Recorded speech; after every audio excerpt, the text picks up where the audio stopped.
Hola, buenas noches, bienvenidos. Gracias, doctora Judith, por permitirme presentar a nuestro distinguido invitado hoy día en un webinar más de AMPEME, que estamos continuamente en capacitación. Le agradezco que haya aceptado la invitación al doctor Ricardo Trueba. Es un destacado médico, radiólogo, especialista en diagnóstico por imágenes, miembro de la Sociedad Argentina de Radiología y tiene la dirección médica y estudios de patología musculoesquelética. Es jefe del servicio de resonancia magnética.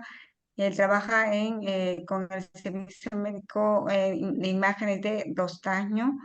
Lo conocí en Cusco, en un congreso también de radiología, y me encantó su trabajo, sus clases.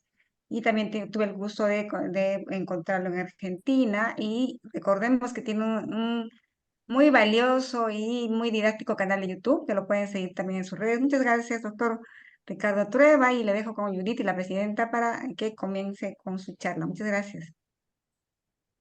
Bueno, amigos, gracias por estar una vez más conectados a AMPEME. Gracias, Ricardo, en esta ponencia de tomografía, de artotomografía, que es una herramienta muy útil. Justo nos comentaba entre bambalinas que con ecografía y con tomografía, muchas de las patologías referentes a músculo esquelético y en especial al segmento se pueden desarrollar. Nada, para mí es un placer. Ya Elena lo presentó y estamos todo oídos para tu charla. Éxitos, Ricardo. Bueno, primero agradecerles la invitación, Judith, Lena, y a todos los oyentes. Espero que les guste y que nos entretengamos esta media hora y podamos hablar un poco de músculo esquelético. Eh, Antes de empezar, Judith, me escuchás bien y se ve perfecta la pantalla, ¿no es cierto? Así es, Ricardo, se te escucha muy, muy bien. Bueno, empezamos entonces. Dentro de los temas de tomografía, elegí tres. Vamos a hablar de fracturas, de síndromes de impactación y de artro-TC de muñeca. Un poco la elección del título es porque en muchos centros o en muchas ciudades no tienen un resonador a mano o cercano, y la idea es ayudarlos a identificar mejor las fracturas, a clasificarlas, a ver los síndromes de impactación, que muchas veces se describen en resonancia, pero también se ven muy bien en tomografía. Y por último, cómo la inyección de contraste articular en la muñeca nos permite ver el fibrocartílago, los ligamentos y el cartílago hialino, y le empareja mucho a resonancia magnética, pudiendo hacer muchos de los diagnósticos de la patología de la muñeca. Así que vamos a empezar con las fracturas. Es una patología muy frecuente en la práctica clínica, como lo saben. Las imágenes nos ayudan al diagnóstico, a la clasificación, al seguimiento y a la detección de las complicaciones. Yo voy a hablar fundamentalmente de la fractura del radio distal, que es la más frecuente de la muñeca. Después voy a hablar de la fractura del escafoides, que la sigue en frecuencia, del piramidal y la fractura del hueso ganchoso. Empezando con el radio distal, es la fractura más frecuente. Como dijimos, el 70% de las fracturas de muñeca son del radio distal y el 20% de las fracturas del cuerpo. Tenemos dos grupos de fracturas: los traumas de alta energía, que se refieren generalmente a jóvenes deportistas, como estamos viendo a la chica que anda en la patineta. Y después tenemos los traumas de baja energía, como vemos a la anciana, generalmente pacientes osteoporóticos. ¿Para qué nos sirve la tomografía? Bueno, para el diagnóstico, para clasificar a la fractura, para ver qué cantidad de fragmentos tiene, qué grado de conminución, si hay o no desplazamiento, si hay un escalón articular, y para hacer la planificación quirúrgica, porque la realidad es que la radiología muchas veces infravalora factores esenciales del diagnóstico y en la planificación del tratamiento. Como primera aproximación a la clasificación, tenemos a las fracturas que son extraarticulares, o sea, que no comprometen la superficie articular; a las que generan un trazo solo articular, que se denominan articulares parciales; y después tenemos articulares completa, que es un trazo que va de cortical a cortical hacia los dos lados del radio, pero que también afecta a la superficie articular. Antes de pasar a las fracturas propiamente dichas, les muestro la radiología normal del radio distal. En el frente lo que vamos a ver es que tenemos a la estiloides del cúbito, que tiene aproximadamente 11 milímetros de longitud, y eso genera una inclinación hacia radial que se denomina báscula radial de 23 grados. En el perfil vemos que hay una angulación hacia volar, que es de aproximadamente 11 grados. Esta es la anatomía normal, es a la cual tiene que llegar el cirujano después de reparar o reconstruir una muñeca para devolverla a su anatomía normal. Me gustó este artículo de alguna forma para simplificar la descripción de las fracturas y se llama concepto de 4 esquinas. Al radio lo divide en 3 esquinas, en la R sería la esquina estiloidea, la D la dorsal y la B la volar o palmar. Y la última esquina es la del cúbito, son las 4 esquinas. Y esto clasifica las fracturas en 8 tipos. La A, que es la primera que estamos viendo, es extraarticular, no compromete a la superficie articular. A las articulares parciales, o sea que hay un solo trazo oblicuo que compromete la superficie articular, las divide en 6, que puede ser la que compromete la estiloides, la que compromete la esquina volar, solamente la que compromete la esquina dorsal, la que compromete la volar y la dorsal, la estiloidea y la volar, o la estiloidea y la dorsal. Y por último, el trazo articular completo es el que compromete a las 3 esquinas. Y ahora vamos a ver algunos ejemplos. Igualmente, aparece el término esquina clave o fragmento clave. Es el fragmento más importante, el que primero se debe reducir en el tratamiento de una fractura porque es aquel que puede generar inestabilidad carpiana. Y hay que evaluar al hueso semilunar en el plano sagital para ver si existe desplazamientos. Empezamos con una fractura extraarticular del radio distal. Como bien dijimos, vemos perfectamente el trazo que está en la epífisis distal del radio, pero que no hay compromiso articular. Hay algo de conminución en el dorso, pero nunca se alcanza a la superficie articular. Ahí se ve perfectamente el trazo. ¿Cuál sería la descripción en el informe? Fractura extraarticular del radio distal, existe un trazo transversal oblicuo, se reconoce un fragmento dorsal, que es el que vemos acá, de tantos milímetros de desplazamiento. La angulación del radio se halla respetada en ambos planos. Entonces, tanto la báscula radial como la volar que vimos no están afectadas. Después tenemos a las fracturas articulares parciales. Como ven en este ejemplo, donde hay una sustracción del carpo, se ven perfectamente 3 fragmentos.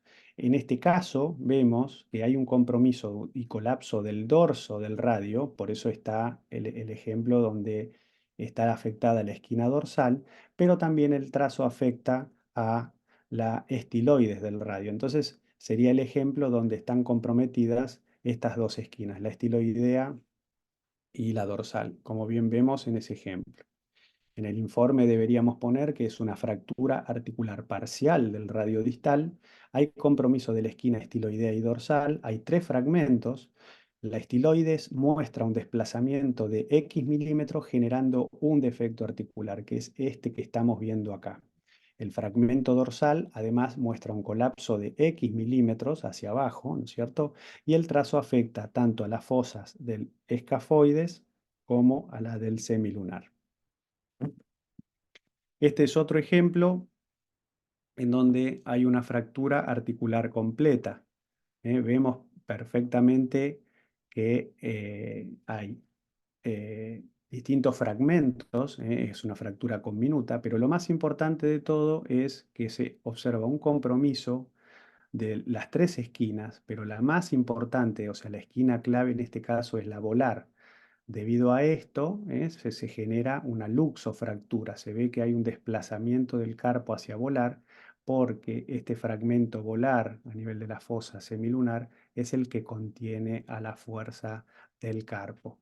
En este ejemplo, el informe sería fractura articular completa del radio distal, hay compromiso volar con conminución en la esquina clave, que es lo que dijimos, se identifican 6 fragmentos, los podemos contar perfectamente en color.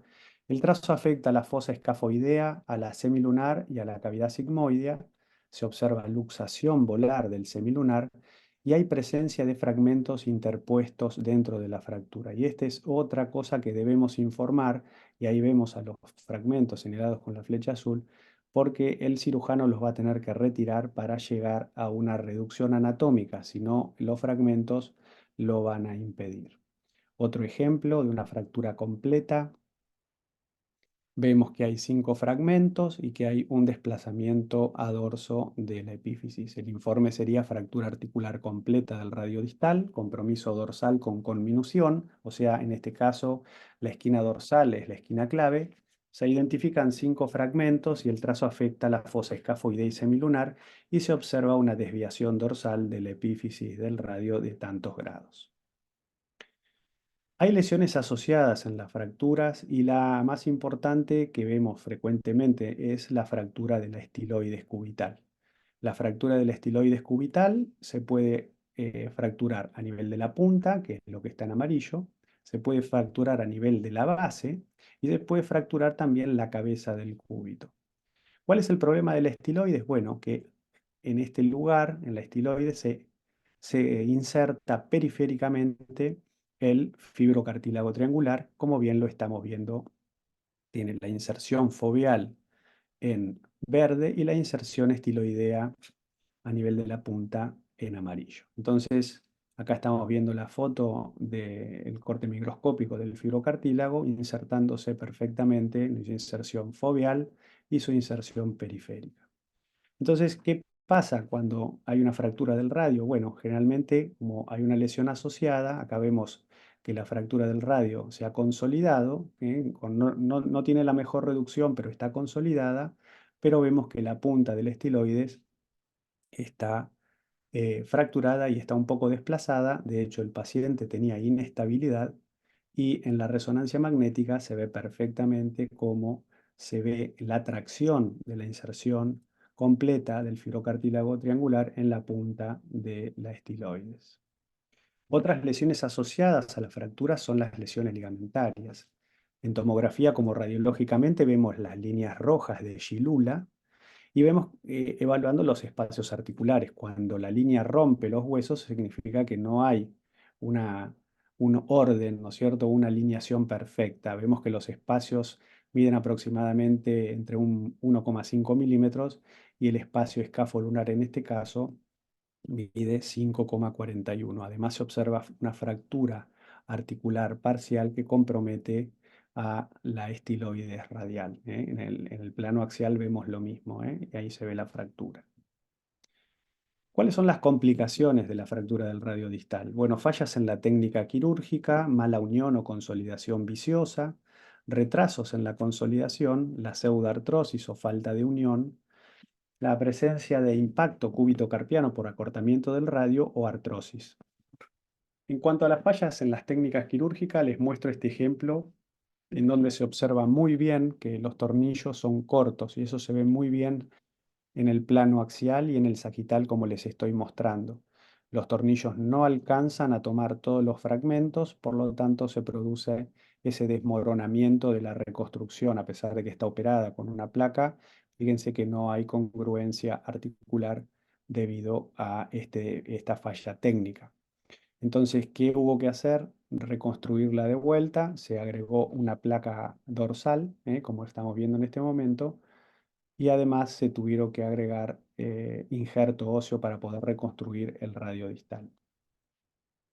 Otra falla en la técnica quirúrgica es, por ejemplo, encontrar en ecografía en un paciente operado con una placa puesta una tenosinovitis en las correderas tendinosas dorsales, como estamos viendo en esta imagen de eje corto de ecografía, y ahí se ve perfectamente la razón de esta tenosinovitis. Los tornillos emergen por el dorso del radio y generan o una inflamación o una lesión parcial o una lesión completa tendinosa, en este caso del el cuarto compartimento tendinoso dorsal. Perfectamente se puede predecir por el examen ecográfico. Con respecto a la mala unión o consolidación viciosa, cuando vemos estos escalones articulares ya consolidados, bueno, evidentemente se genera un conflicto de espacio, se genera una alteración mecánica en la muñeca, no se respeta la anatomía y como estamos viendo en este ejemplo, el escafoides está chocando, tiene un conflicto, una fricción con el radio. O en este ejemplo, cuando tenemos una báscula que ha quedado de 34 grados para un normal de 11, y ya tenemos una consolidación viciosa, todo ese macizo del radio distal ya se encuentra completamente consolidado. Hay veces que el radio, a pesar de que está tratado como con placa, fijado con una placa y tornillos de osteosíntesis, no quiere consolidar. Normalmente el retardo en la consolidación se define por el tiempo que pasa. A partir del tercer mes, se empieza a denominar que hay un retraso en la consolidación. Uno de los tratamientos para el retardo en la consolidación es la colocación de injertos. Como estamos viendo este retraso en la consolidación, fíjense que el defecto óseo en la imagen de la izquierda no tiene, no tiene ni callo blando, ni puentes óseos, ni absolutamente nada. Y se ha tratado con un injerto córtico esponjoso que tampoco tiene una buena evolución. La pseudartrosis o una unión es la falta completa de consolidación y bueno, a veces sucede también que se generan daños vasculares en la microcirculación del radio que pueden generar una pseudartrosis de tipo atrófica y que no se genera callo y bueno, hay que reintervenir colocando injertos, etcétera, para tratar de subsanar la consolidación. Otra complicación es el acortamiento radial por la fractura. Eh, el acortamiento radial lo que va a generar es que se genere un cúbito plus. Este es el mismo paciente, esta es la muñeca sana, tenemos un cúbito neutro y acá como tenemos una fractura y se ha cortado el radio, aparece un cúbito plus de 2 milímetros. Pasando a la fractura del escafoides, se puede fracturar el polo distal, el tubérculo, el tercio distal, el tercio medio, la cintura, esa es la más frecuente, 65%. Y el polo proximal en un 15%. Recuerden que cuanto más nos acercamos con el trazo al polo proximal, peores las chances de consolidación. ¿Para qué utilizamos la tomografía? Bueno, ante una sospecha de fractura oculta puede ser un método diagnóstico, también nos ayuda a clasificar a las fracturas, nos ayuda a ver desplazamientos, angulaciones, para ver si hay resorción ósea, para planificar la cirugía, para controlar la consolidación y para valorar la utilización de injertos en el tratamiento de la consolidación. Les muestro un ejemplo, una fractura oculta de escafoides, radiológicamente no se veía ningún trazo y en la tomografía aparece ese pequeño trazo a nivel del polo proximal como ayuda diagnóstica. ¿Cuáles son los criterios de mal pronóstico en las fracturas de escafoides? Bueno, los desplazamientos mayores de más de 1 milímetro es un criterio de mal pronóstico. Tener un desplazamiento de los fragmentos con un incremento del ángulo interescafoideo lateral mayor a 35 grados es un criterio de mal pronóstico. Y también tener reabsorción ósea en más del 50% del trazo también es un criterio de mal pronóstico. La tomografía también nos ayuda a ver cuando las cosas van bien. En este caso estamos viendo un callo fibrocartilaginoso con pequeños osteoblastos que están depositando calcio en el centro del trazo, indicando la buena evolución de la consolidación. Y en este ejemplo ya con la presencia de pequeños puentes óseos. La radiología muchas veces, que es con la que controlamos las fracturas, es dudosa. En este paciente con una inmovilización con yeso, impresionaba que ya estaba consolidado, pero al hacer la tomografía nos damos cuenta que ese trazo todavía no estaba consolidado y necesitaba 6 semanas para terminar de consolidarse. Para valorar las complicaciones también es útil la tomografía. Fíjense que en este caso, esta fractura del polo proximal se trató con un tornillo de Herbert. El problema es que el tornillo toma al polo distal del escafoides, pero nunca toma al polo proximal. De hecho, queda atornillado a nivel del hueso grande, como están viendo en la flecha roja. Entonces, nunca vamos a esperar que esta fractura pueda consolidar favorablemente. Y también ver esa hipodensidad al lado de los elementos de osteosíntesis, una hipodensidad que está descrita como más de 2 milímetros, en la bibliografía, es un indicador de que hay reabsorción ósea y que puede haber movimiento. Entonces la estabilidad de la fractura estaría en juego, ¿no es cierto? Con respecto a la pseudartrosis también se define por tiempo, es la falta de unión de dos huesos, pero a partir de entre el quinto y el séptimo mes. Y como estamos viendo en este ejemplo, los fragmentos son inestables, ¿no es cierto? Y con los movimientos de la muñeca, fíjense el movimiento que tienen.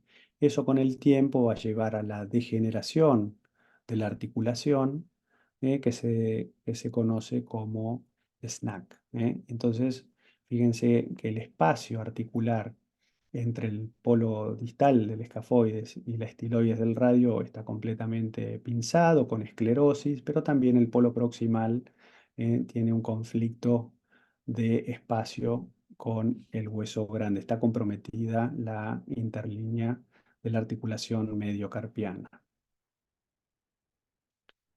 La utilidad prequirúrgica del ATC, bueno, en una pseudartrosis donde un escafoides está flexionado con una joroba en el dorso, lo podemos medir, podemos calcular cuánto tenemos que elongarlo y hacer el tratamiento que corresponde de extensión y elongación del mismo para devolverle su anatomía. Y este es el ejemplo que estamos viendo en estas imágenes, ¿eh? Vemos una pseudartrosis con reabsorción ósea, un escafoide flexionado, y en la imagen de la derecha vemos la presencia de un injerto córtico-esponjoso devolviéndole la anatomía normal al escafoides. Otro ejemplo preoperatorio de una pseudartrosis con bordes esclerosos y falta de consolidación.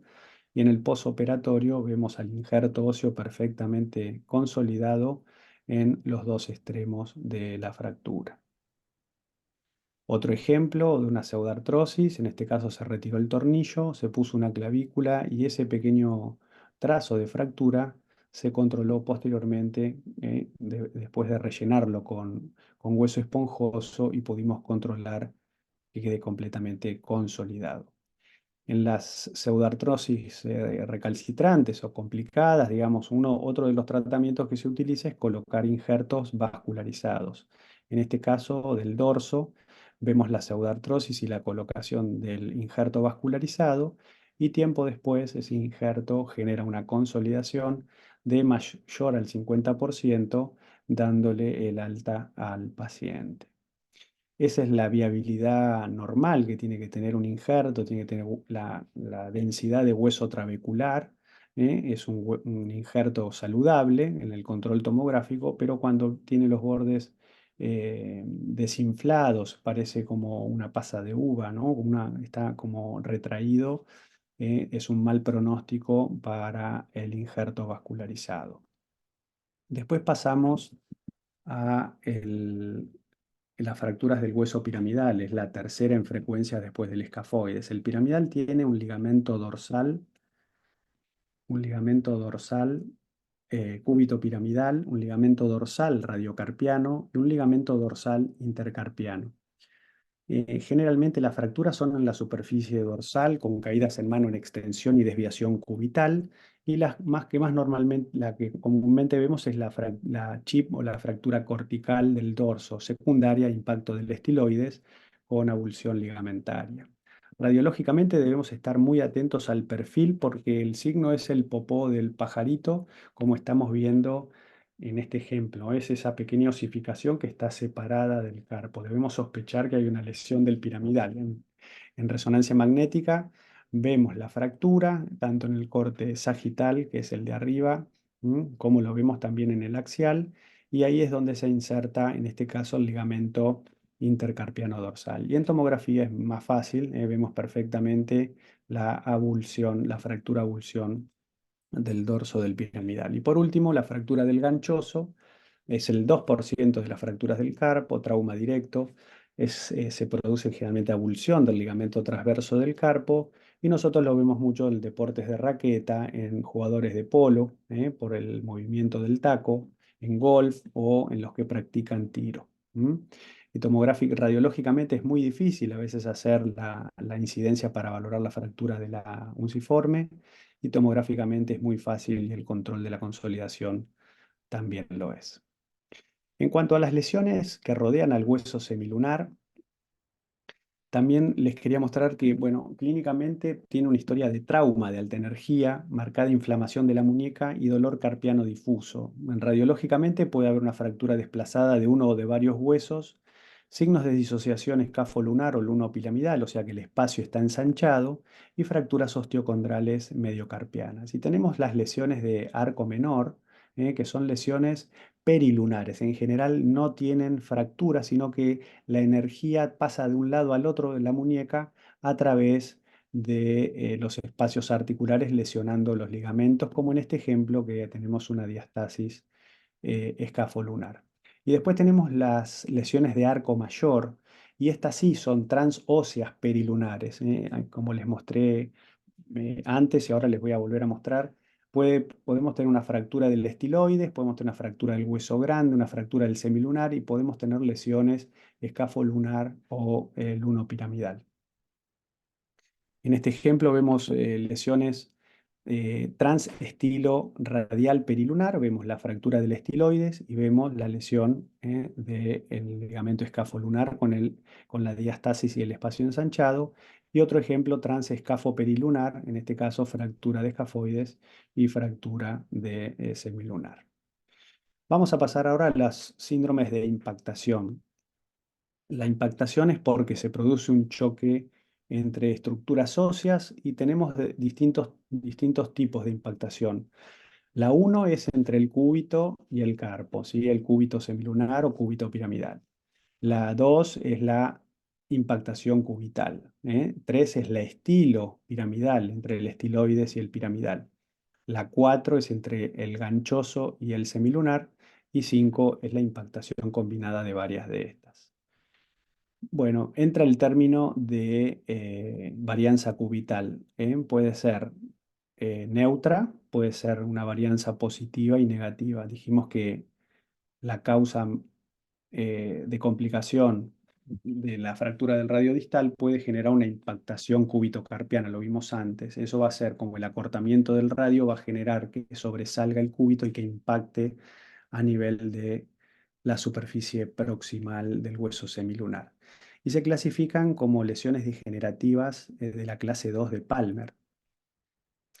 ¿Qué va a pasar? Se va a desgastar el fibrocartílago, va a generarse condromalacia, se perfora en la categoría 2C el fibrocartílago, después se termina lastimando el ligamento lunopiramidal y por último se genera una artrosis difusa. En este ejemplo radiológico vemos directamente la impactación cúbito-semilunar y en tomografía el signo es ese, o sea, indirectamente ver el espacio disminuido y ese borde escleroso entre la cabeza y el cúbito y el semilunar. Y en resonancia magnética vemos el edema óseo en el semilunar por la condromalacia y el defecto a nivel de la región central del fibrocartílago triangular. En cuanto a la impactación estilo piramidal, se produce por tener una estiloides hipertrófica, ya sea en longitud o en ancho, y en los movimientos de desviación cubital, la estiloides va a impactar en el piramidal. Hay distintos tipos. En el tipo 1 es cuando es una estiloides elongada, que mide más de 6-7 milímetros.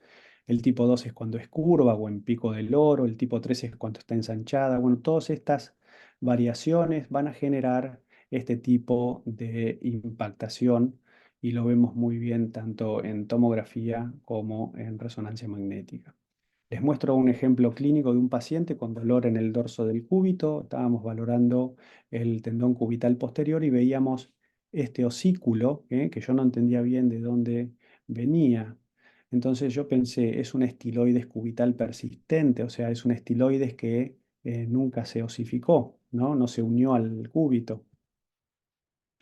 Después dije, no, puede ser una oslúnula, que es también una osificación en la punta del estiloides, por falta de osificación de la punta, o un os triangulare, es una osificación dentro del fibrocartílago triangular. Bueno, le hicimos la tomografía y efectivamente correspondía a un os triangulare, ahí están viendo el osículo y están viendo ya las geodas que se generaban en el hueso piramidal secundario a la impactación. Otro caso que me tocó es un hueso aberrante, ¿cómo se dice? Se me fue la palabra. Em, bueno, en el piramidal tenía esta deformación, el piramidal estaba deformado, tenía, perdón, esta exostosis, y era la que impactaba con la estiloides. A este paciente le resecaron el hueso y se terminó la impactación. Después dijimos que teníamos la impactación entre el ganchoso y el semilunar. Viegas describió dos tipos de semilunar, uno con una articulación solamente para el hueso grande y en el tipo 2 una articulación para el hueso grande y otra para el ganchoso. En la sobrecarga, en la desviación cubital, en los Viegas tipo 2 puede generar la impactación ganchoso semilunar. Y esto es lo que vemos muy bien en resonancia, que vemos el edema óseo subcondral a nivel tanto del ganchoso como también del semilunar, pero también lo vemos muy bien en tomografía. Vemos la esclerosis y la presencia de geodas. Y por último, la impactación cubital, que puede ser cuando se reseca el cúbito distal, o por una varianza cubital muy negativa, como estamos viendo en este ejemplo, con una artrosis ya establecida a nivel radiocubital. Bueno, el último tema del cual voy a hablar es la artrotomografía de la muñeca. La usamos para evaluar el fibrocartílago triangular, los ligamentos, el cartílago hialino, para valorar los espacios articulares y los cuerpos libres. Debemos recordar que la muñeca tiene tres compartimentos. En realidad, estamos viendo el compartimento medocarpiano, que es el que tiene color amarillo y que no se comunica con el primer espacio carpo-metacarpiano. Después tenemos el compartimento radiocarpiano, que se comunica en un 75-80% con la articulación entre el piramidal y el pisiforme. Y por último, el último espacio es el radiocubital distal. En cuanto a los volúmenes, a nivel radiocubital distal entra muy poco volumen, 1,2 milímetros, y hay que pinchar. En general yo uso la radioscopía o fluoroscopía porque la grabo y puedo ver el recorrido en forma dinámica del contraste al rellenar el espacio articular, buscando pinchar la cabeza y después reorientar hacia el centro de la articulación. En la inyección radiocarpiana el volumen es de 1 a 3 milímetros y el sitio de punción es por el dorso entre el escafoides y el radio. Y por último, la mediocarpiana es la que más volumen acepta, de 2 a 4 milímetros, y suelo pinchar en este espacio entre el grande, ganchoso, semilunar y piramidal. Como tip, no hay que sobredistender y mover la articulación después de las inyecciones para hacer una distribución de contraste. Yo uso una dilución de 80% contraste iodado, 20% de silocaína y usamos agujas, Butterfly de 21, 23 o de 25G. Les muestro, este es en la inyección, es una artrografía para que vean una artrografía mediocarpiana. Esta es la anatomía normal. Se van a llenar los espacios interóseos escafolunar y lunopiramidal, pero el contraste se debería quedar solamente en una muñeca normal en el espacio mediocarpiano, que es lo que estamos viendo acá. El espacio radiocarpiano está respetado, la articulación carpo-metacarpiana del primer dedo está respetada y la radiocubital distal también. Esta es una artrografía mediocarpiana normal. En la inyección radiocarpiana, la cápsula tiene esta forma medio de ballena. Tenemos este receso grande alrededor del estiloides, que es el receso preestiloideo, y a veces puede haber pequeños gangliones o recesos volares ahí que, digamos, son muy, muy frecuentes de valorar y no gangliones, perdón, recesos volares. Y por otro lado, en la radio cubital distal, bueno, pinchamos la cabeza, se llena de contraste, esta es la superficie proximal del firocartílago y este es un lugar común que si sobredistendemos, donde se rompe la cápsula a nivel proximal. El fibrocartílago triangular forma parte de un complejo que está compuesto por el fibrocartílago propiamente dicho, por los ligamentos radiocubitales dorsal y volar, el menisco homólogo por el ligamento colateral cubital, la subvaina del tendón extensor cubital del carpo y los ligamentos cúbito-carpianos.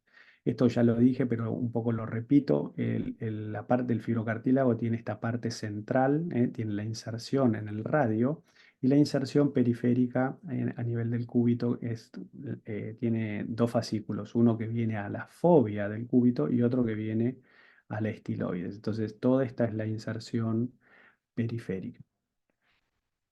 ¿Cuál es la función del fibrocartílago? Es el principal estabilizador de la articulación radiocubital distal. El fibrocartílago también es una estructura de soporte entre la cabeza del cúbito, el semilunar y el piramidal. Es el buffer entre este espacio. Y por último, los ligamentos cúbito-carpianos previenen la subluxación volar del carpo.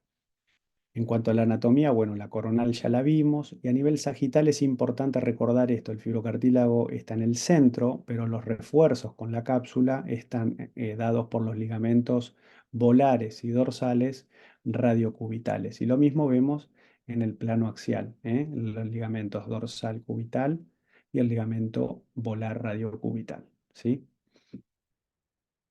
Esta es una artro-TC normal, tiene una inyección con contraste mediocarpiano, radiocarpiano, como vemos acá, y radiocubital distal. Y ahí vemos perfectamente al fibrocartílago insertándose en el radio y toda la inserción periférica preservada. En el plano sagital vemos el contraste de arriba es el contraste del espacio radiocarpiano. El contraste de abajo es el contraste de la articulación radiocubital distal. Ahí vemos parte del cartílago de la cabeza del cúbito. En la región central es el fibrocartílago y los refuerzos del fibrocartílago a nivel volar, el ligamento volar radiocubital y el ligamento dorsal radiocubital. Entonces Palmer fue el primero que clasificó a las lesiones traumáticas en las de tipo 1. Entonces dijo que la 1A era la lesión central del fibrocartílago. Dijo que la lesión 1B era cuando se desinsertaba a nivel periférico y dijo que la 1D correspondía a la desinserción del radio del fibrocartílago. Y además dijo que existía una más, que era la clasificación de 1C, que era cuando se lastimaban los ligamentos cúbito semilunar y cúbito piramidal. Es una lesión muy, muy poco frecuente. Entonces les muestro un ejemplo donde tenemos un desgarro central, una lesión clase 1 de Palmer. Vemos perfectamente el defecto en la región central del fibrocartílago en plano coronal y también en plano sagital. A las lesiones Palmer 1B, el doctor Atzei, que es un artroscopista de muñeca, la subclasificó en 5 tipos. Dijo que la clase 1 es un desgarro periférico, pero solamente del fascículo estiloideo. En la clase 2 hay una lesión de los dos fascículos, del estiloideo y de la fobia. En la clase 3 hay un desgarro solamente del fascículo en la fobia. En el desgarro tipo 4 es un desgarro crónico, retraído, no reparable. Y en el 5 es un desgarro completo, pero ya existe signos degenerativos radiocubitales distales.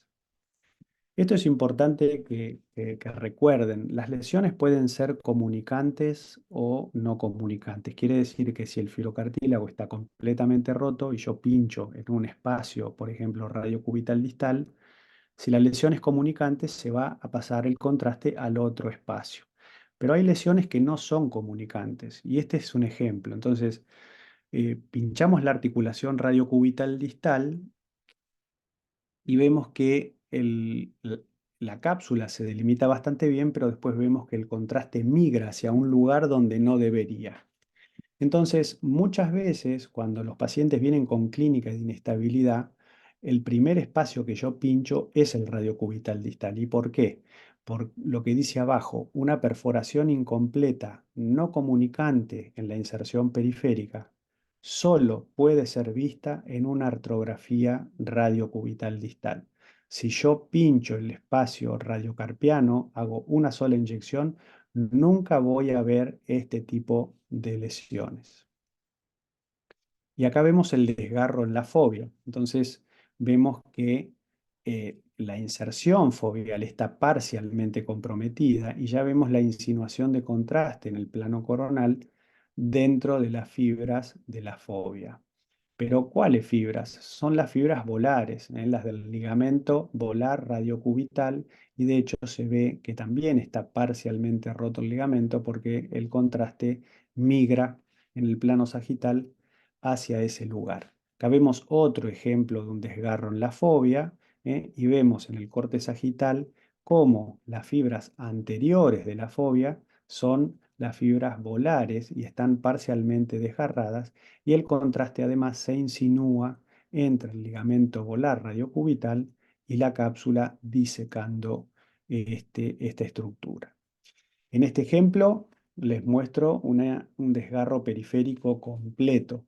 Se observa lesión tanto de la inserción en la estiloides como de la inserción en la fobia. Entonces, ya sea que si yo pincho el espacio radiocarpiano o el radiocubital distal, el contraste va a pasar de uno al otro, viendo perfectamente el defecto tanto en plano coronal como también en sagital.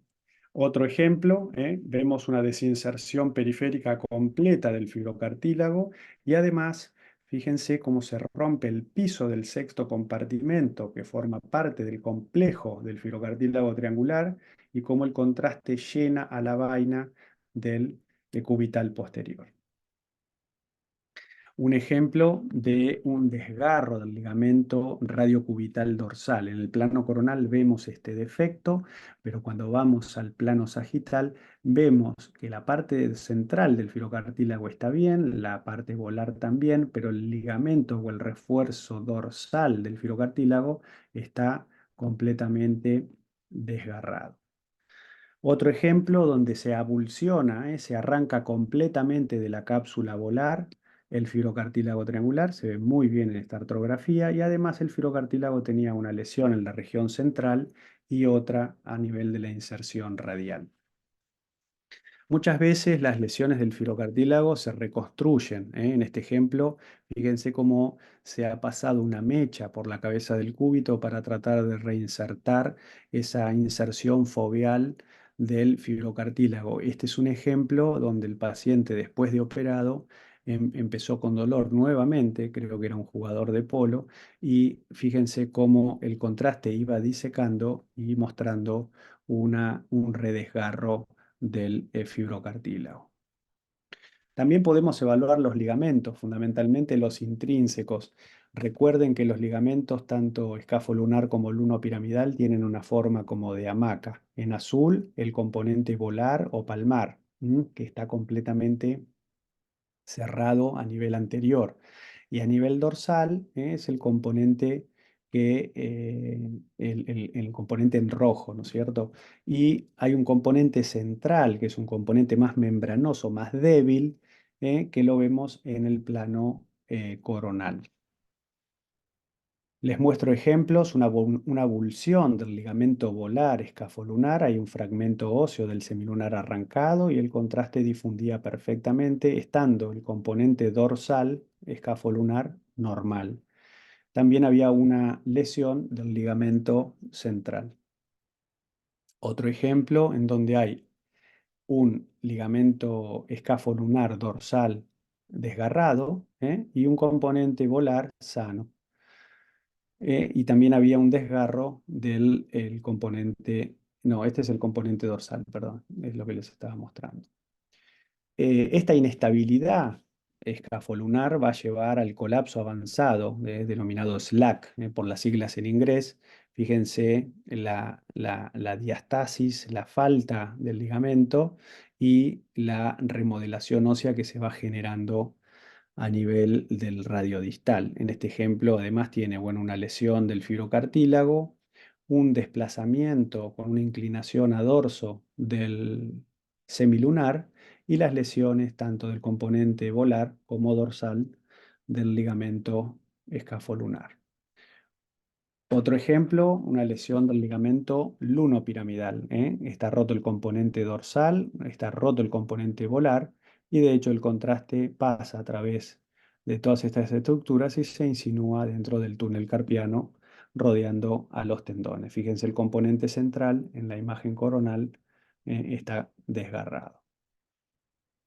Estas lesiones ligamentarias son tratadas con reconstrucciones. Cuando veamos agujeros en el escafoides o el semilunar, debemos pensar, si no tenemos el antecedente quirúrgico, que se hizo una reconstrucción ligamentaria. Fíjense en este ejemplo cómo el espacio lunopiramidal sí se llenaba de contraste, pero en esta plastia que se hizo se cerró la diastasis y no se insinúa absolutamente ningún tipo de contraste dentro del espacio.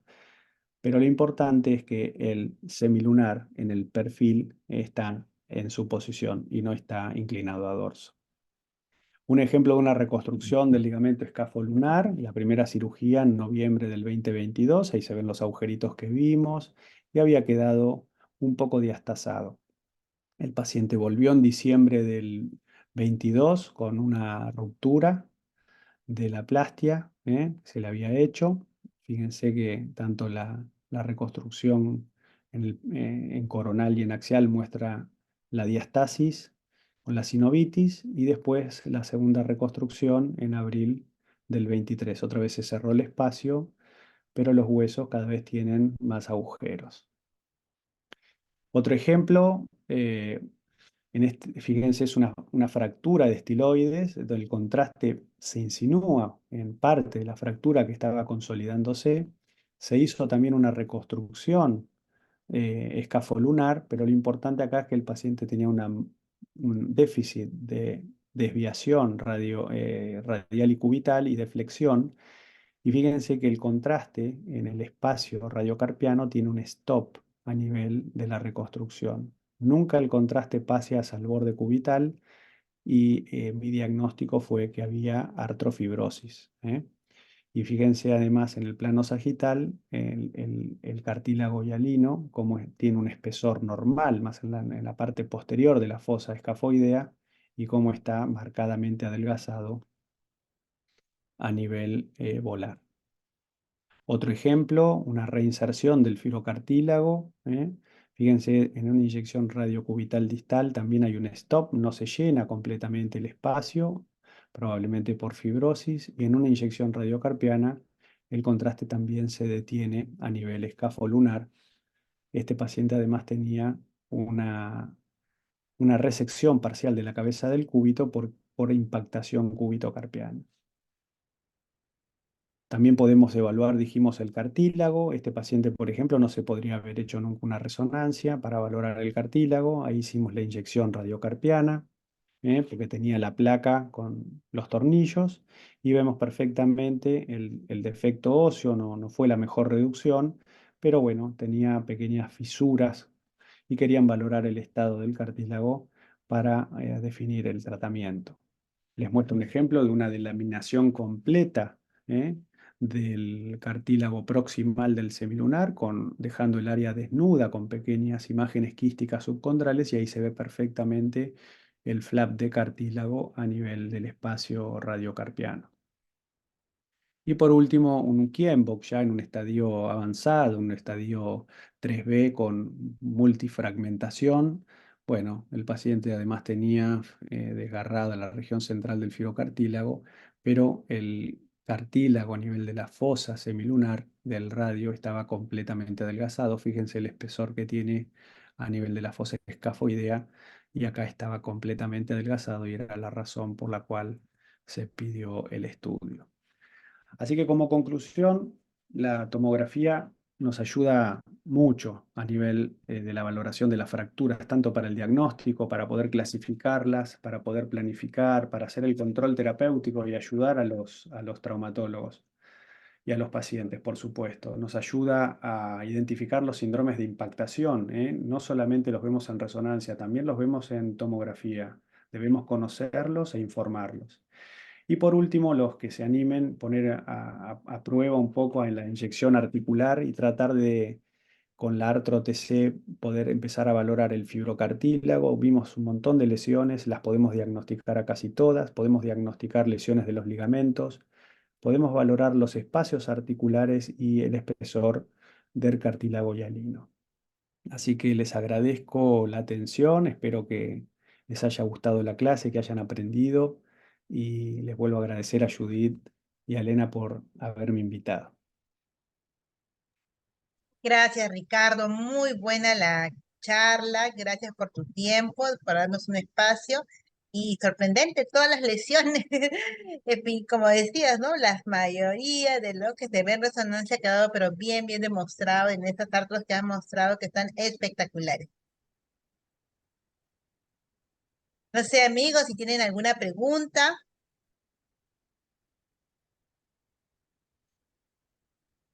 Ujú. Carlos está preguntando, buenas noches. ¿En artrotomografía hay que punzar los tres compartimentos o en qué casos? Bueno, este es un tema que yo les cuento por lo menos lo que me pasa a mí. Digamos, Sí. hay veces que los Ya, entonces, traumatólogos, ya me dijeron, vamos a reunir, pero me quieren Un meter otra ratito, gente que un no ratito, conozco. Lenita, Lenita, el audio. sí, Perdón, disculpe. ahora sí. No, muchas veces, bueno, nosotros recibimos la prescripción y digamos, hay veces que dice artrotomografía, inyección mediocarpiana o artrotomografía, inyección mediocarpiana, radiocarpiana. Cuando viene así directa la indicación, en general yo hago lo que pide el traumatólogo, ¿no es cierto? Para resolverlo, porque él en su evaluación clínica quiere la inyección en esos dos espacios. Pero de repente hay veces que la indicación dice artrotomografía de muñeca. Entonces, ahí es donde tenemos que conocer un poquito de clínica y tratar de sospechar dónde está la lesión y hacer las inyecciones en los órdenes un poco que les fui mostrando. Si sospechamos una lesión del firocartílago triangular, deberíamos pinchar el espacio radiocubital distal y después el espacio radiocarpiano para tener una buena visualización del cartílago. Si de repente estamos buscando una lesión ligamentaria, podemos empezar pinchando el espacio mediocarpiano y ver si el ligamento está roto o no, si pasa, si hay difusión de contraste. Si no hay difusión a los otros espacios, yo recomiendo en general tratar de pinchar todos los espacios que hagan falta para terminar en un diagnóstico, que es a eso lo que vino el paciente. Muy bien. Preguntan también, Jesús, el ángulo dorsal del radio distal, ¿cuándo se considera patológico y cómo se debería medir? El ángulo Dorsal que... del radio. No, no, el radio en el perfil tiene una angulación volar de 11 grados, ¿eh? O sea, está inclinado. O sea, ¿cómo se mide? Siguiendo la diáfisis y la inclinación que tiene la superficie articular. Lo que yo quería decirles es que normalmente se acepta hasta 0 grado, ¿eh? O sea, que tenga una inclinación hasta 0 grados. Supóngase que uno se fractura, pero que la reducción llegó hasta 0 grado. Lo que no puede pasar es que pase los 0 grados hacia dorso. Es inaceptable. Eso tiene que ser resuelto quirúrgicamente. ¿Fui claro con lo que dije? Muy Judith, bien. ¿me entendés? Acá te felicitan en el chat, están muy, muy contentos con la presentación. Está, de todo, sí, está muy claro, Magali dice. Es que es un tema un poquito, álgido, ¿no? Porque estamos acostumbrados a ver a resonancia y ahora en la artro-TC tú has mostrado pues los compartimentos con una precisión, hasta el flap condral, cuando se ha visto, ¿no? Con bastante, claridad. No sé si habrá alguna pregunta, colegas. Por eso No, yo los animo a que lo intenten, porque no hace falta la resonancia. O sea, el que la tiene, por supuesto que la use, pero el que no, tiene otros métodos que, digamos, aportan mucha información. Entonces, creo que hay que empezar a animarse a buscar los diagnósticos y la patología, y van a ver que funciona, ¿eh? Y los médicos van a estar agradecidos. y felicitarte, yo creo que el mensaje de inicio, ¿no? Que dominando la anatomía podemos complementar la ecografía con la prótesis y ahí y saber los diagnósticos diferenciales como en toda muy bueno, muy básico y nos ayuda bastante. Y ha sido una gran demostración de la charla. Aquí hay un centro diagnóstico, un centro médico, ¿no? Que hace artro-TC con artro-resonancia siempre, ¿no? Y en este caso particular, que ellos siempre están mirando la artorresonancia, la artotomografía en forma simultánea, ¿no? Inyectan con guía tomográfica y luego con resonancia.